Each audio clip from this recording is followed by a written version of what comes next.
जरा सोचिए कि क्या हो जब आप रात के 10 बजे अपने बिस्तर पे सोने के लिए जाते हैं और बढ़िया सी नींद सोने के बाद जब सुबह उठते हैं और उठने के बाद अपने बिस्तर से बालकनी की तरफ जाते हैं अंगड़ाई लेते हुए और फिर अपनी बालकनी का पर्दा खोलते हैं और पाते हैं कि सामने तो अंधेरा हो रहा है, रात का घना अंधेरा। और इसके बाद जैसे ही आप पीछे मुड़ते हैं और पीछे मुड़ने के बाद अपने कमरे में टकी उस घड़ी को देखते हैं जिसमें आप सुबह उठते ही टाइम देखा करते थे, तो आप पाते हैं कि उस घड़ी में 7 बजे हुए थे। और उस 7 बजे देख के आप पूरी तरीके से कंफ्यूज हो जाते हैं कि आखिर ये सुबह के 7 बजे हुए थे या फिर शाम के। क्योंकि अगर ये सुबह के 7 बजे हुए हैं तो फिर बाहर इतना अंधेरा क्यों है, और अगर ये शाम के 7 बजे हुए हैं तो क्या मैं पूरे 21 घंटे बाद सो के उठा हूँ? क्योंकि पिछली रात को जब मैं सोने के लिए गया था तो उस वक्त घड़ी में करीब 10 बजे हुए थे और इस वक्त करीब 7 बजे हुए हैं, तो इसका मतलब पूरे 21 घंटे से मैं सो रहा हूँ। और ये सब देख के आप पूरी तरीके से डर जाते हैं और डर से कांपने लग जाते हैं। और जैसे ही आप डर से कांपने लगते हैं तभी अचानक आपके फ़ोन की घंटी बजती है और फिर आप जैसे ही अपने फ़ोन को उठाते हैं तो अचानक से आपकी जान में जान आ जाती है। क्योंकि जिस वक्त आप अपने फ़ोन को उठा रहे थे ठीक उसी वक्त आपने अपने फ़ोन पे टाइम देख लिया था और टाइम हो रहा था 7 AM, मतलब कि ये सुबह के 7 बजे हुए थे, ना कि शाम के। और अपने मोबाइल फ़ोन पे ये AM देख के आपकी जान में जान आ ही गई थी कि आप फिर से सोच में पड़ गए कि आखिर ये हो क्या रहा है। क्योंकि अगर ये सुबह का समय है तो बाहर इतना अंधेरा क्यों है जैसे रात हो रही हो।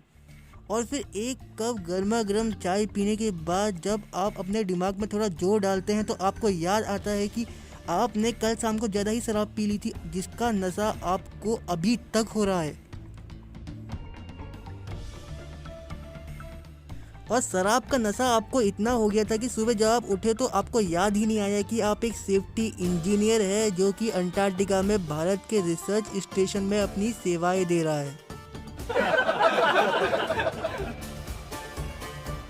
और जैसा कि मैं बता दूं कि अंटार्कटिका पृथ्वी का वो कॉन्टिनेंट है जहाँ साल के 6 महीने सूरज दिखता है, मतलब कि 6 महीने दिन होता है, और 6 महीने सूरज नहीं दिखता है, मतलब कि 6 महीने रात होती है। So now if you guys are interested in knowing about Antarctica, so I am your host Gaurav and we begin. तो अब आप समझ ही गए होंगे कि हमारी वीडियो का जो टाइटल था the place where no time exist वो था अंटार्कटिका के लिए। क्योंकि जैसा कि हम जानते हैं सूरज की उगने और सूरज के अस्त होने से ही हमारे वहाँ दिन की शुरुआत और दिन का अंत होता है। कहने का मतलब ये है कि अगर पृथ्वी सूरज का चक्कर लगाना बंद कर दे तो हमारे लिए समय पहचानना बहुत ही मुश्किल हो जाएगा। पर शुक्र है कि ऐसा नहीं होता, मगर ऐसा होता भी है कहाँ? अंटार्कटिका में, जहाँ 6 महीने दिन होता है और 6 महीने रात। तो जरा सोचिए कितना मुश्किल होता होगा अंटार्कटिका में रहना।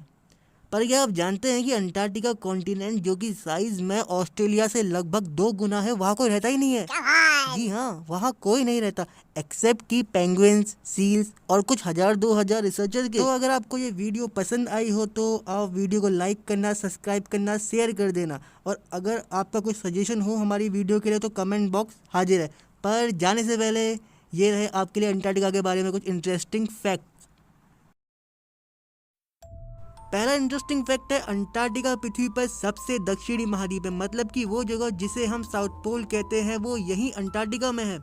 दूसरा, अंटार्कटिका वो कॉन्टिनेंट है जहाँ कोई भी टाइम जोन नहीं। कहने का मतलब यह है कि यहाँ कोई समय ही नहीं है, वो 6 महीने दिन और 6 महीने रात वाली वजह से। तीसरा इंटरेस्टिंग फैक्ट है अंटार्कटिका एक डेजर्ट है। जी हाँ, एक डेजर्ट। जैसे कि डेजर्ट 2 तरीके के होते हैं, पहला हॉट डेजर्ट, दूसरा कोल्ड डेजर्ट। तो अंटार्कटिका कोल्ड डेजर्ट है क्योंकि यहाँ पे साल पे 51 मिलीमीटर से भी कम वर्षा होती है, बावजूद उसके कि अंटार्कटिका के पास पृथ्वी का 90% फ्रेश वाटर। चौथा फैक्ट है अंटार्कटिका दुनिया में ग्लोबल वार्मिंग का सबसे बड़ा शिकार है क्योंकि ये वो जगह है जो सबसे तेजी से पिघल रही है। पांचवा, अंटार्कटिका वो जगह है जहां से आप किसी भी डायरेक्शन में जाएं आप पहुंचेंगे नॉर्थ ही, क्योंकि अंटार्कटिका खुद पृथ्वी के सबसे साउथ में स्थित है। छठवां पॉइंट है अंटार्कटिका में पृथ्वी का सबसे ज़्यादा आइस होने के बावजूद भी यहाँ एक्टिव वॉल्केनो प्रेजेंट है।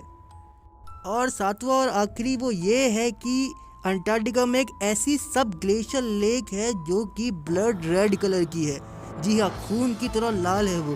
तो होता ये है कि जब ग्लेशियर में जो झील है उसके नीचे से पानी फिजर के फॉर्म में निकलता है तो उस पानी में बहुत ज़्यादा आयरन होता है, तो उसके कारण वो पानी हवा से रिएक्ट कर जाता है, और जब ये रिएक्ट किया हुआ पानी जो है उसमें रस्टिंग हो जाती है। तो ये रस्टिंग वाला पानी जब बर्फ़ पे गिरता है तो जो बर्फ़ होती है वो खून की तरह लाल हो जाती है। 갑자기 내게 나타나준 너, 난 아무 말도 할 수가 없었지. 첫눈에 반한다는 이야기가 널 보는 순간 이해가 됐어. 매번 야야야야야 불러 널 야야야야, 내 맘을 고백하려고 타이밍만 보는 나.